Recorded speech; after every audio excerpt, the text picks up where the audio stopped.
I'm on my way to pick up my son Saturday morning in the damn rain, when his father could very well have him over at the field.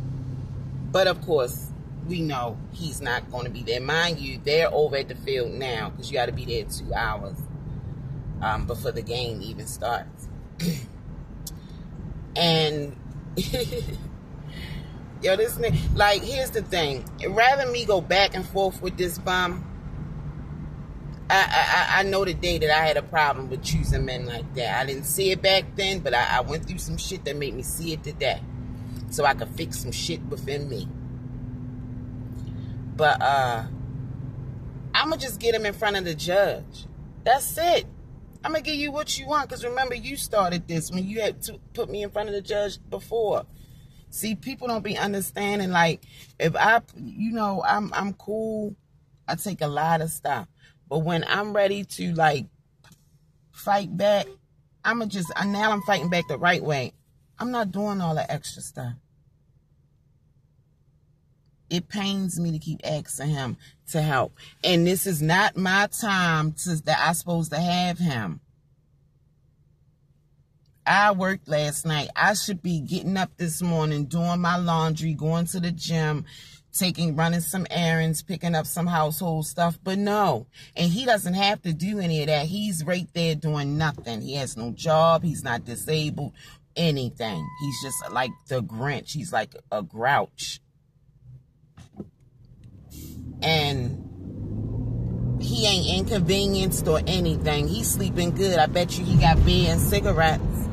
I bet you he got a couple beers and some cigarettes. Like, but that's why, I'm going to keep doing what I got to do for little man. That is my son. I see what his father doing. He punishing me for even putting him in football, because dad is a basketball player. And that's what he wanted for his son. Like, we got cats, y'all. He tells my son, stop playing with cats. When a man play with cats, is gay. What? There's a lot of men I know that got cats that they fuck with. They fuck with their cats. They came up in household with cats. Stuff like that. Like, who says something like that? Me and Chum got a strategy where I be like, boo, when he start doing that talking shit, just smile and pray. And be like, yo, this ain't about me. I told him I want you to chant that shit in your head. This is not about me. This is not about me. This is not about me. But this is so fucked up. And then you see when he say, I don't really need you to call my phone. Instead of, say less, bitch, because I got that part recorded. That way, when I do move, you don't do that court shit like, she took my son and I knew nothing. She don't tell me nothing, bitch. You don't record. You said don't call your phone or talk. I don't have to talk to you, tell you anything. He doesn't understand that he needs to communicate as parents. Even we know all out here don't like each other. It puts too much pressure on the child to say, tell your father do this, tell your mother do this, and you got to relay all this other shit and pretty much mediate us. He's a fucking kid. That's why I put him in therapy. That's why I don't talk to him like about what his father do. He old enough. He see that shit now. I let him hear it. I let him see it. He knew his father ain't get him nothing for his birthday. He knows ain't nothing wrong with his father, and his father can get up and take his ass to work. He's watching it. He see his father living off a woman. I said, Chum, we all need bills to survive. We all got to pay for water, gas, electric, this, that, and the third to survive. They don't just stay on, Chum. And if the man is not working, he's not paying for them, Chum. Bottom line. If he don't have any money coming in, you're not paying for those amenities. And if they're still given to you, that's because someone is taking care of you. I told Chum, don't be like that. That's not what you see. That's your father, yes. But that's not what men's supposed to do. Now, I can't teach him how to be a man. That's where I fucked up with the last two. Thinking I could and didn't know. But who knew what at 14 and 17 years old? The hell? But moving forward, like, not being the best mother today, but being a more better one, shit, man, he is so wrong on every level. You out there in the football field, all them fathers are out there. And he's making himself look bad because everybody there fuck with him. With Chum. And why you don't love this boy enough to come celebrate this shit with him? You love yourself. He love you, but he love himself more. And his anger for me. All because years ago I wouldn't take you back. Nigga, you stayed out. Yo, staying out on somebody and a fucking, making a baby on somebody, to me, is deal breakers. And see, if y'all listen to any of the earlier videos, I didn't get to know Quentin before he moved in on me. You know, again, look, my ass looking for comfort. I was in a 5-year relationship. Engaged to get married and everything. So,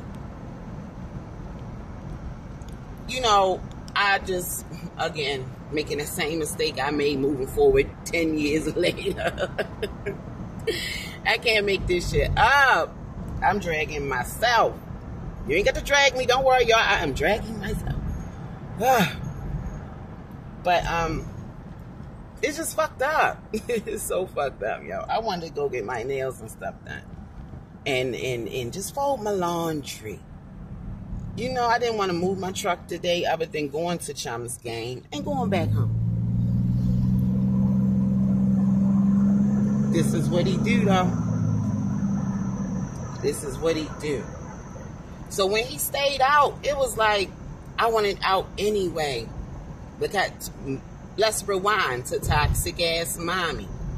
When I was 5 months pregnant, I moved out, y'all. I left my own space. That's how I know what the fuck she's going through. When she be leaving all the time. And be gone. I'm around the corner. She around the corner at her mother's house. Because her mother and father stay around the corner. Her and her daughter go around, sit around there every day. Mother ain't disabled and she's married. It's like, so y'all already know. So I empathize with her. You know, like, yo, I know what she went through. No. I was 5 months pregnant. Moved out. Peaceful for 2 months. 7.5 months pregnant.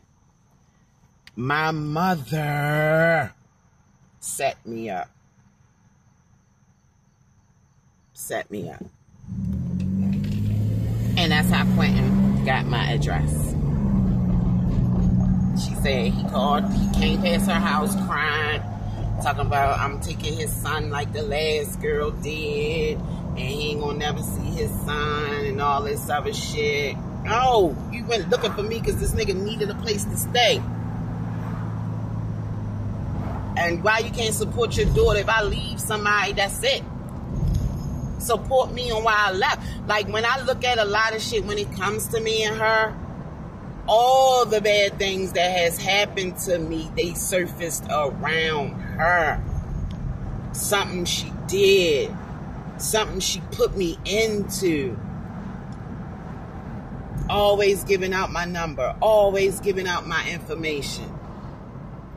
Always volunteering my services. Always. Always. Always. And that shit is crazy. We wouldn't even have to be going through all of this shit. Once I realized how the fuck he was, and like, that's when I'm telling y'all, my older kids really started hating me. For one, they didn't know where the fuck this man came from, and I just moved him in. Yeah. And I'm telling you, from the moment he moved in, all we did was yell and scream at each other. Yell and scream, scream and yell. Yell and scream, scream and yell. And then, like, he's so delusional. In the first, like, 2 months, he would be preaching all this shit like, I was true to you. I loved you. I sacrificed. Nigga, you only been around 2 fucking months. Mind y'all, a week after he moved in, his car got repoed. Which makes sense as to why From the moment I met him, he was attached to me from the hip. Kept trying to come to my house. Let me tell y'all, so embarrassing. This one, you know how in the beginning you dating multiple people or whatever. I was looking at everything where like, maybe this is my karma, because I was single, of course, but I just talking to him and somebody else. And I actually liked it to somebody else. He had his own place, older guy. He rode a motorcycle, and he come up my job. You know, he'd be looking so cute in his little cycle gear at the parking lot, you know, or whatever. One time he gave me a home from work on his bike. He was like, make sure you pack a little small book bag. I'm having no big packy book. I pick you up on my bike. So, moving forward, he used to pop up at my job like the first week. He did that shit 3 times, and they'd be like, Candy, that car that came pick you up that night out here. And I'd be like, huh? I ain't tell him I needed a ride home. Like 3 times I had to call dude and be like, you on your way here? All right, you might as well turn around. I'm going to just ride with one of my co-workers. Now, mind you, dude was seeing other people too. You know, you see, all of us see a lot of people when we single. You know, and I just was trying to get my feet wet. Because I'm 3 months after the split, I'm now starting to back, you know, date. So, I don't know how life would have went if I'd have chose that nigga. But I wouldn't have had this handsome little boy. That's why I also just still, I just look at everything on every angle. Like, without the mess, I wouldn't have been blessed. Because I'm telling you, y'all, another reason why I don't mind going an extra mile for Chum, it gets financially overwhelming, but it's not his fault. That's the dad's fault. Because it's like I'm spending money when I got him, of course. That doesn't matter. But I'm spending money on days that you're supposed to have him, which is taking more out of my house, my pocket, and my household. And without the extra from your side coming in, that's a lot. You know, is the math isn't mathing.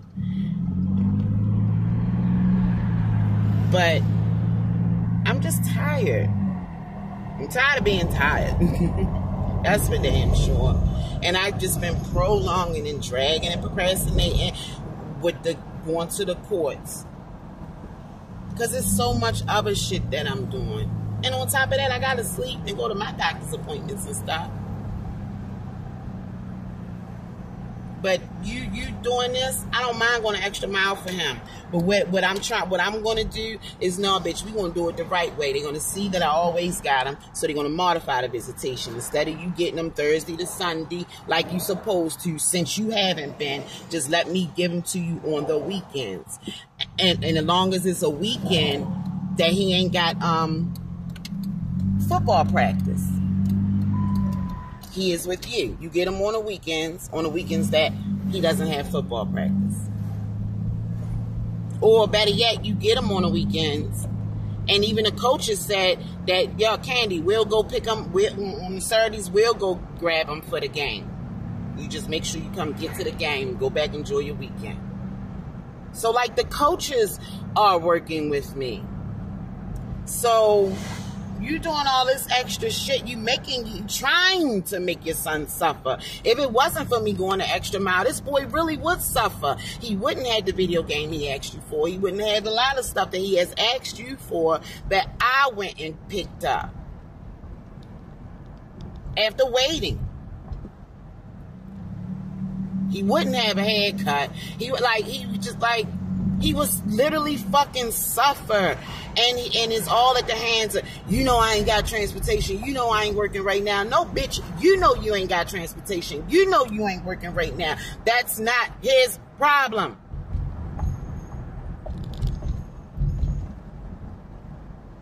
It's not. But since you don't want nobody to talk to you, nobody can explain to you how fucked up this is. And what he's trying to do is make me be the blame that he fucks up with football. So look at the reverse switch with this shit. He's trying to be like, see, That's your fault you can't go to football and stuff like that. Your mother shouldn't even have put you in that shit. That's her fault. That's her fault. I put him in there at fucking 7 years old to build his self-esteem, to get him sociable so he could belong to a brotherhood, a community. Like, it takes a village. He needs as many men around him. And a lot of them, most of them coaches are fathers. Their kids are out on the field. Why you ain't there? And see, he's friends. This how much of a fuckboy. Listen to this fuckboy part of it, y'all. He's friends with the coach for the other team. Yeah. So his loyalty to him, he vowed to not participate in nothing that this team got to do, nothing with this team and none of that shit, because he loyal to his bro. Who I got text messages, messages in my Facebook inbox of him telling me how big my pussy print look in my leggings when I'm out there on the field and all this other shit. He wasn't letting my son play. He wasn't letting my son play because I wasn't getting him no pussy.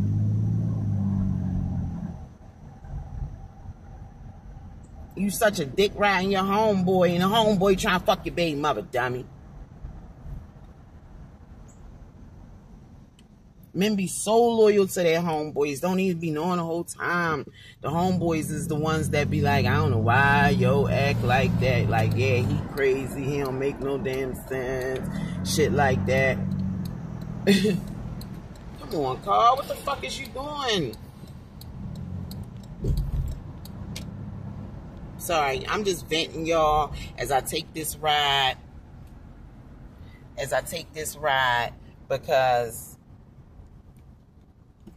Because I don't want my baby to miss his football shit at all, period. I just don't.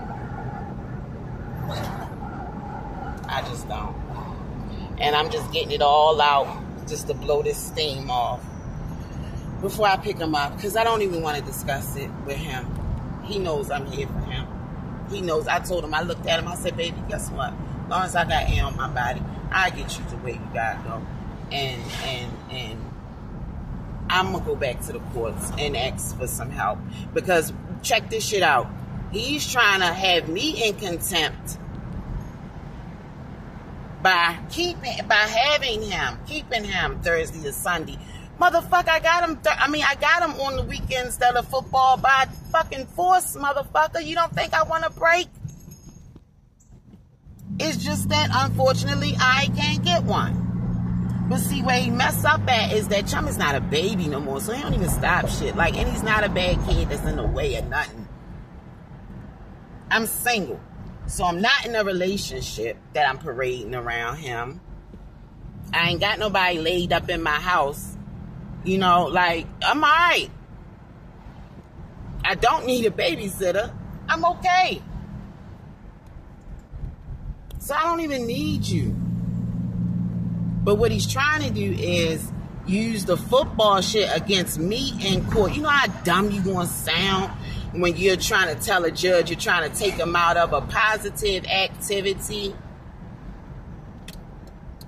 life-changing activity, because you mad at the mother and you want your son Thursday to Sunday. But when you got him, check this out, y'all, they don't do nothing. Think about it.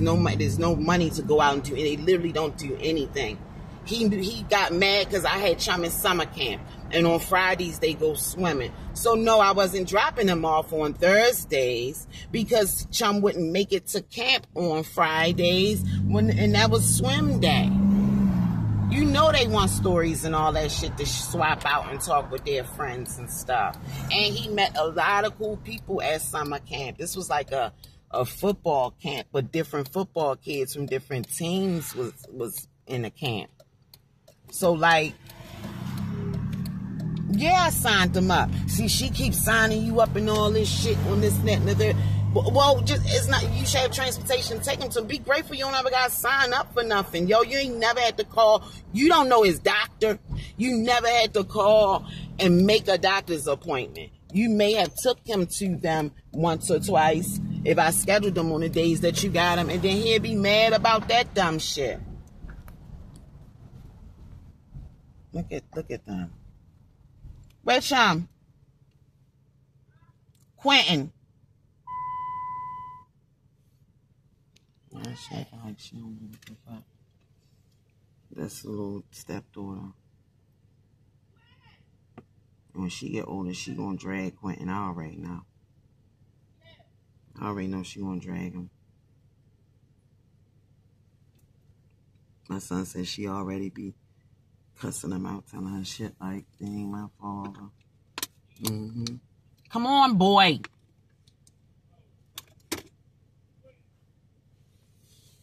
And look, we hear a father voice. Ain't nothing wrong with him.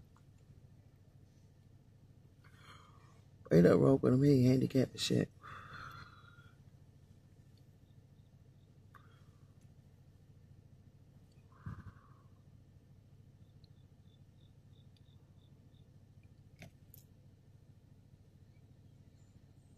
Come on.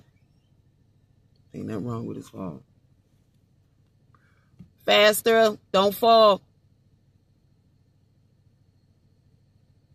Come on. A car coming. You got change. I'm gone, y'all.